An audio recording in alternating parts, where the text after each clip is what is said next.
क्या आंदोलन सिर्फ सत्ता तक पहुंचने की सीढ़ी है? क्या आम आदमी के भावनाओं की कोई अहमियत नहीं है?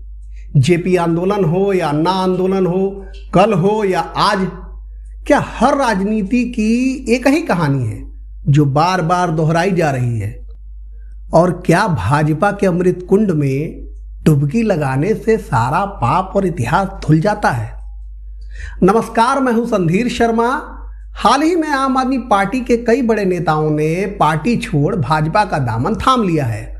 चर्चा है कि भाजपा के अमृत कुंड में डुबकी लगाने के बाद उनके सारे पुराने पाप और इतिहास धुल चुके हैं। जो कल भाजपा को कीचड़ कहते थे, आज उसी में उतरकर उसे साफ करने में लगे हैं। लेकिन आज बात सिर्फ इन बागी नेताओं की नहीं है। आज बात है उस आम आदमी की जो बड़े बड़े आंदोलनों में उम्मीद लेकर सड़कों पर उतरा था कि इस बार बदलाव होगा, लेकिन हर बार की तरह इस बार भी आंदोलन के बड़े चेहरे सत्ता पा गए और आम आदमी फिर उसी इंतजार में खड़ा है कि बदलाव होगा। गोरखपुर के एक छोटे से गांव में एक मां अपने बेटे का इंतजार कर रही थी। उसका बेटा शहर आंदोलन में गया था, आंखों में सपने लेकर कि देश अब बदलेगा। लेकिन जब वो सालों बाद वापस लौटा तो मां ने पूछा कि बेटा क्या बदला? बेटे के चेहरे पर मायूसी थी और झुकी हुई गर्दन के साथ कहा, मां, नेता बदल गए, पार्टियां बदल गई, झंडे भी बदल गए, लेकिन हमारी जिंदगी है कि बदलती ही नहीं। यही इस देश के हर आदमी की सबसे बड़ी त्रासदी है। याद करिए, 70 के उस दौर में भी भारत का आम आदमी महंगाई, बेरोजगारी और भ्रष्टाचार से त्रस्त था। व्यवस्था के प्रति गुस्सा धीरे धीरे उबल रहा था और उसे बस एक चिंगारी की जरूरत थी। तभी गुजरात से शुरू हुई विरोध की चिंगारी बिहार पहुंची और उसे नाम मिला जयप्रकाश नारायण। उन्होंने नारा दिया, संपूर्ण क्रांति। यह सिर्फ सत्ता बदलने की लड़ाई नहीं थी, यह सिस्टम को जड़ से उखाड़ फेंक देने की पुकार थी।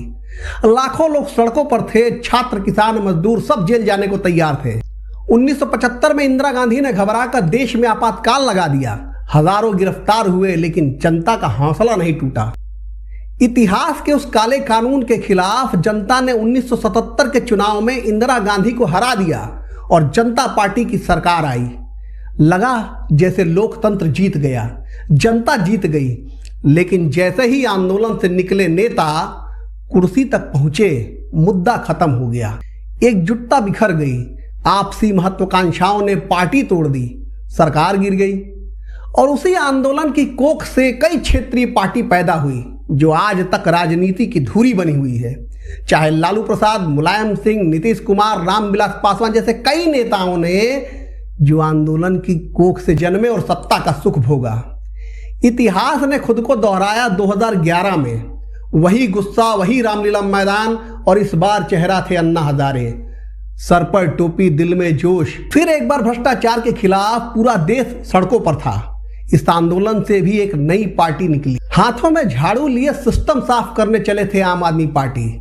लोगों ने फिर भरोसा किया, लेकिन जैसे ही कुर्सी मिली सारे आम खास हो गए। आदर्श पीछे छूटने लगे और नेता अपनी अपनी राहें बदलने लगे। और आज की तस्वीर देखिए, वही नेता जो जन आंदोलन से उपजे थे आज पाला बदल रहे हैं।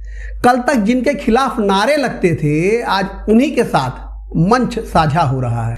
जिसे कभी पाप कहा जाता था, वह सत्ता के अमृत कुंड में धुल चुका है। कहने को तो संगम में पाप धोए जाते हैं, लेकिन आधुनिक काल में इन नेताओं का पाप धोने के लिए भाजपा का अमृत कुंड ही काफी है। राघव चड्ढा, स्वाति मालीवाल, संदीप पाठक, हरभजन सिंह, चाहे कोई नेता हो, इस दल का या उस दल का, राजनीति में कोई नीति नहीं होती। अगर होती है तो सिर्फ नियत सत्ता का सुख भोगने की। उसके लिए कुछ भी करने को तैयार है। क्या आपने कभी सोचा है कि आखिर ऐसा होता क्यों है? ऐसे होने के कई कारण हैं। जैसे आंदोलन नेताओं को चेहरा देता है, लेकिन सत्ता उन्हें सुरक्षा देती है, और सुरक्षा की भूख आदर्श से बड़ी हो जाती है।